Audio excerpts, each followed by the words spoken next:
Good morning guys! For today's video, turo ko naman sa inyo ngayon paano gumawa ng dripping effect sa picture. Tara, start tayo!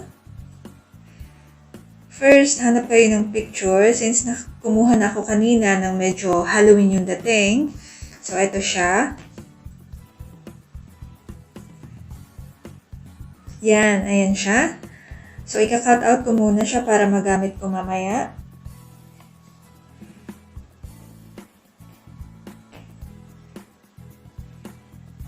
Then, dito tayo sa person.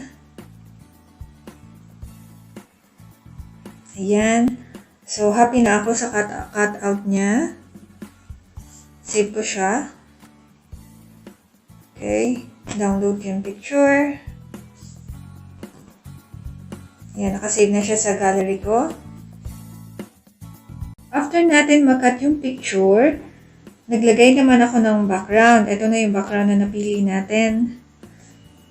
So, add natin ngayon yung cutout picture. Click add photo. Tapos ito. Then add.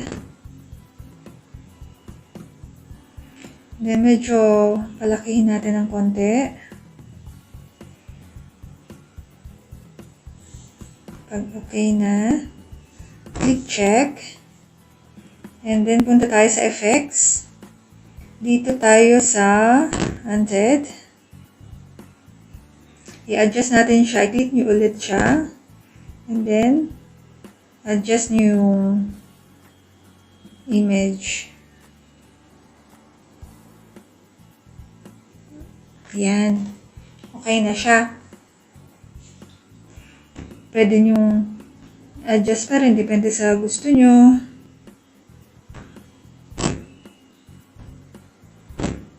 Yan.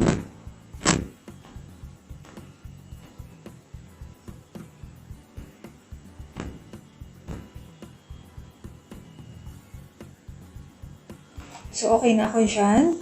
Click check. Tapos, punta ulit tayo sa sticker. Hanapin natin yung dripping effect. Yan. Nandito na siya, dripping. And then, ito yung pinili ko, yung nasa taas.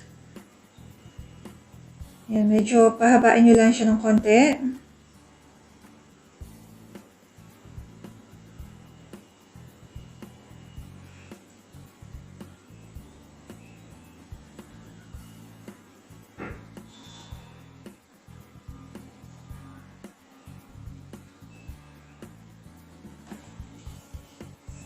Ayan, ganyan siya.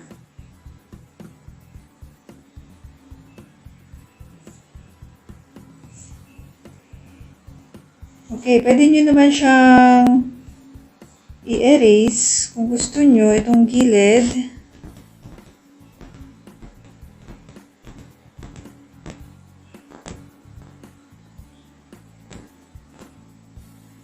I-restore nyo lang.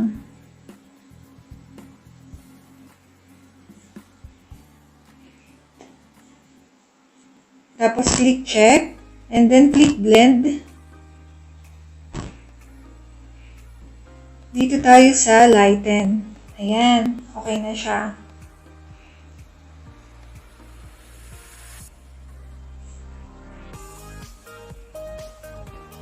So sa akin, okay na siya. Yung lighten niya. Click nyo lang siya. And then effects, gusto ko ng konting effects.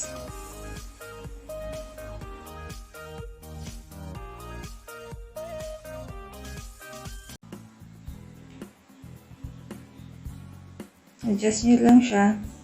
Then, click check. So, yan.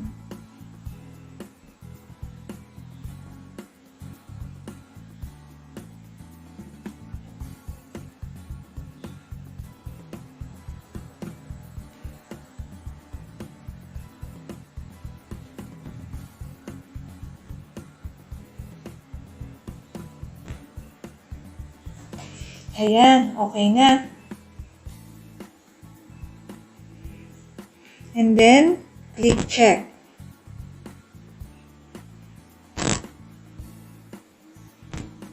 So, So, okay na siya. Ngayon, gusto ko siyang lagyan ng circle background. Punta ulit tayo sa sticker. Tapos, hanap tayo ng circle or round background. Gusto ko yung medyo dark yung dating.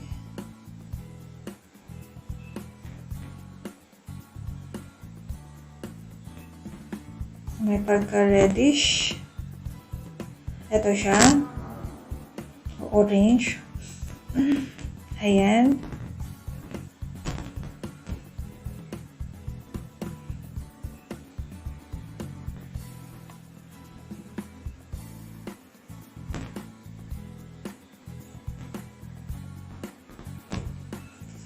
Tapos, i-blend ko ulit siya.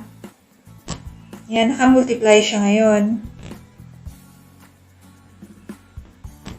Diba? Maganda siya.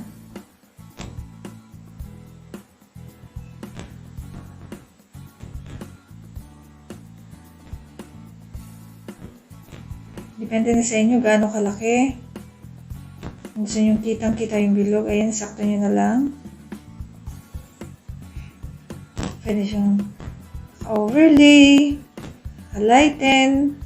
Depende sa design na gusto nyo, screen o normal. Gusto ko multiply kasi i-edit ko pa siya eh.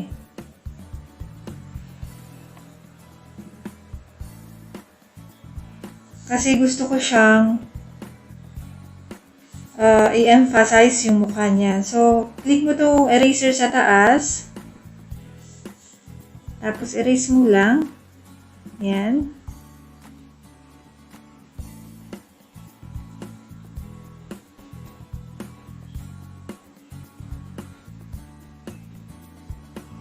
Pwede mo namang i-restore ulit. Click mo lang itong restore sa baba. Yung mga may white.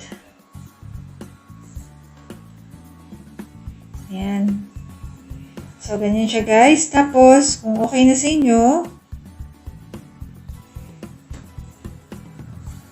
click nyo lang yung check. Check nyo lang ulit. Tapos, pwede kayong pumunta sa frame. O kahit hindi na lang, yung brush na lang. Ayan yung brushes. Pwede siyang lagyan ng effects dito sa baba.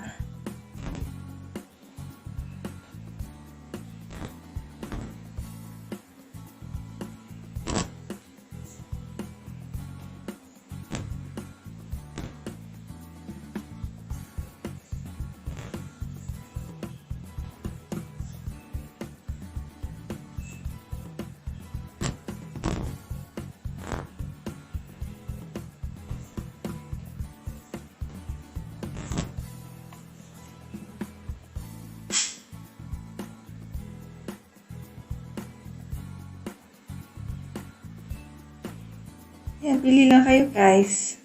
Okay na siya.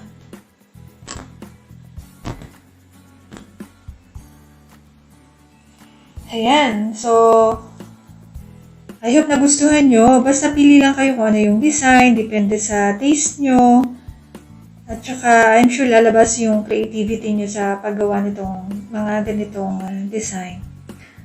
So, yan guys. I hope may natutunan ulit kayo dito sa ating quick tutorial. And please hit the subscribe button kung hindi ka pa nakasubscribe. At saka yung bell button para ma-notify ka sa mga susunod pa nating videos. Okay. Thank you!